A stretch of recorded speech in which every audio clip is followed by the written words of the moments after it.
Hello friends, welcome to my channel. ఈరోజు వీడియోలో బాగా పులిసిన దోసపిండితో పునుగుల్ని ఎలా తయారు చేసుకోవాలో చూద్దామండి. ఈవినింగ్ స్నాక్స్గా పిల్లలకి ఇవ్వండి, చాలా ఇష్టంగా తింటారు. ఇప్పుడు ఈ పునుగుల రెసిపీని ఎలా తయారు చేసుకోవాలో వీడియోలోకి వెళ్ళి చూసేద్దాము. పునుగుల్ని ప్రిపేర్ చేసుకోవడానికి ఒక బౌల్ తీసుకొని దానిలో 1 కప్పు వరకు బాగా పులిసిన దోసపిండిని వేసుకోవాలి.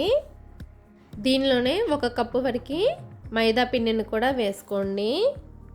మీరు మైదా పిండి వద్దనుకుంటే మైదా పిండి ప్లేస్లో గోధుమ పిండిని కూడా వేసుకోవచ్చండి. టేస్ట్ అయితే ఏం మారదు, కాకపోతే కొంచెం కలర్ మారుతుంది. తర్వాత మైదాని దోసపిండిని బాగా కలుపుకోండి. పిండిని బాగా కలుపుకున్న తర్వాత దీనిలోకి సన్నగా కట్ చేసిన 1 ఉల్లిపాయ, చిన్న ముక్కలుగా కట్ చేసుకున్న 2 పచ్చిమిరపకాయలు, కొంచెం కరివేపాకును వేసుకోండి.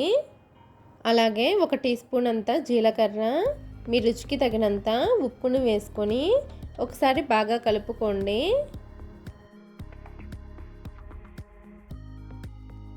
పిండిని ఇలా ఒకసారి కలుపుకున్న తర్వాత దీనిలోకి 1 టీ స్పూన్ అంత పసుపు, చిటికెడు వంట సోడాను వేసుకొని పిండిని బాగా కలుపుకోవాలండి.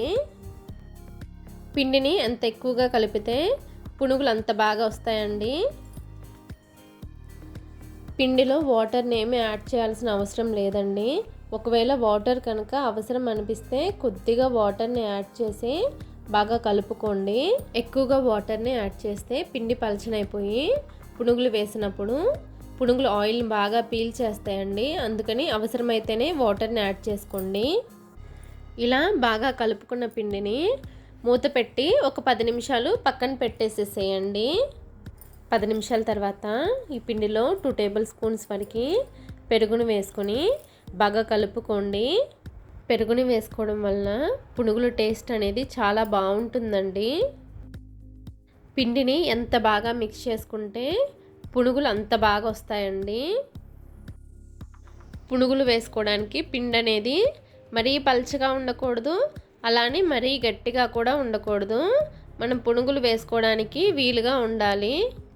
ఇలా పిండిని బాగా కలుపుకున్న తర్వాత ఈ పిండిని పక్కన పెట్టి ఒక బాండీలో డీప్ ఫ్రైకి నూనెను వేసుకొని నూనె అనేది బాగా కాగనివ్వాలి. ఆయిల్ అనేది బాగా కాగిన తర్వాత పిండిని కొంచెం కొంచెంగా తీసుకొని పునుగుల్ని వేసుకోండి. చూసారు కదా, ఇలా పునుగుల్ని వేసుకున్న తర్వాత ఫ్లేమ్ని హైలోనే పెట్టుకొని మధ్య మధ్యలో కలుపుకుంటూ పునుగుల్ని ఫ్రై చేసుకోండి. పునుగుల్ని చక్కగా గోల్డెన్ కలర్ వచ్చే వరకు ఫ్రై చేసుకోండి. చూసారు కదా, ఇలా గోల్డ్ కలర్ వచ్చిన తర్వాత ఈ పునుగుల్ని ప్లేట్లోకి తీసేసుకోవడమేనండి. చూసారు కదండి, చాలా సింపుల్గా పునుగుల్ని ఎలా తయారు చేసుకోవచ్చు. ఇదే విధంగా మిగిలిన పిండితో పునుగుల్ని వేసుకొని సర్వ్ చేసేసుకోవడమేనండి. ఈ పునుగుల్ని ఏదైనా చట్నీతో సర్వ్ చేసుకున్న టేస్ట్ అనేది చాలా బాగుంటుందండి.